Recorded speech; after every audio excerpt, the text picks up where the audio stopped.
Hi, I'm Dr. Jonice Webb, clinical psychologist and author of Running on Empty. In my first video, I talked about the definition of childhood emotional neglect, or CEN, how it happens, and why it's so invisible. In this video, I'm going to talk a little bit about the effects of childhood emotional neglect and how they play out in adulthood. When you grow up receiving a message that a most deeply personal, biological part of who you are, your emotions, either don't matter or are unacceptable, you naturally as a child push your feelings down and away so that they won't be visible or bother anyone, including yourself. While this may get you through childhood, as an adult it causes problems because as an adult you need to have access to your emotions. You'll have no memory of having pushed your feelings away as a child or that your emotional needs weren't met in childhood. Yet you'll suffer the effects of it. In Running on Empty, I talk about the 10 common struggles that I've noticed in CEN adults. I could spend probably about an hour talking about each of those 10 struggles, but for the purposes of keeping this video short, I'm going to talk about the 3 main categories.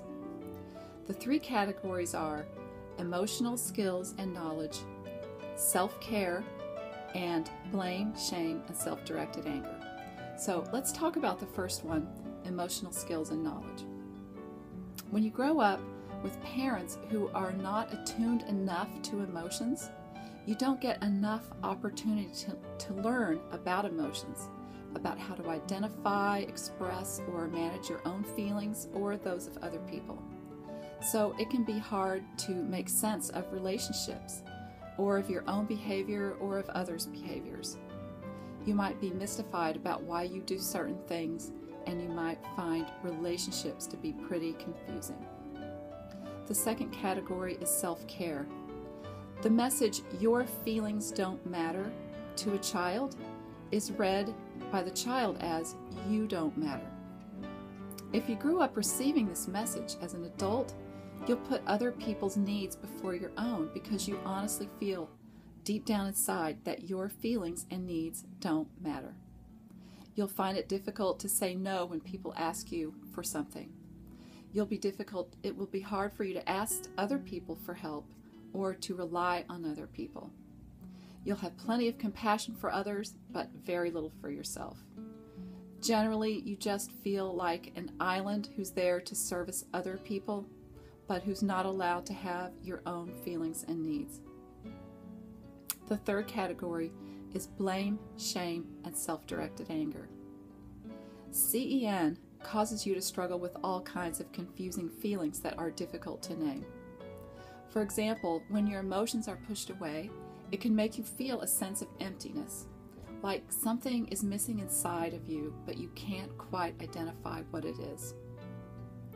And when you don't have access to your emotions, it can be difficult to connect on an emotional level with other people. So you end up feeling alone and kind of confused, and you have no explanation for any of it. CEN people are caught between all of the challenges that I just talked about. Yet, because the CEN that caused it is so invisible and unmemorable, you have no explanation for why you have the struggles. So you end up feeling, for example, ashamed that you're not happier, or you blame yourself for feeling empty.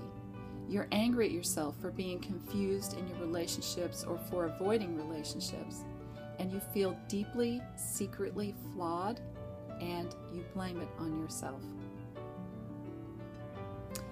Now, I know this all sounds very negative and painful, but here's the good news about CEN. I have found that CEN people are not actually flawed.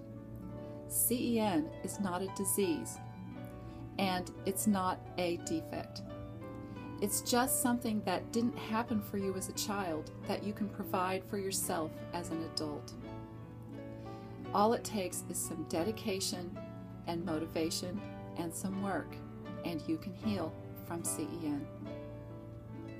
If you suspect that CEN could be a problem for you, the first step is go to my website, emotionalneglect.com, to take the ENQ, or the Emotional Neglect Questionnaire. And stay tuned for my next video, which will be about the first steps to healing from CEN. Thanks for listening, and I'll see you soon.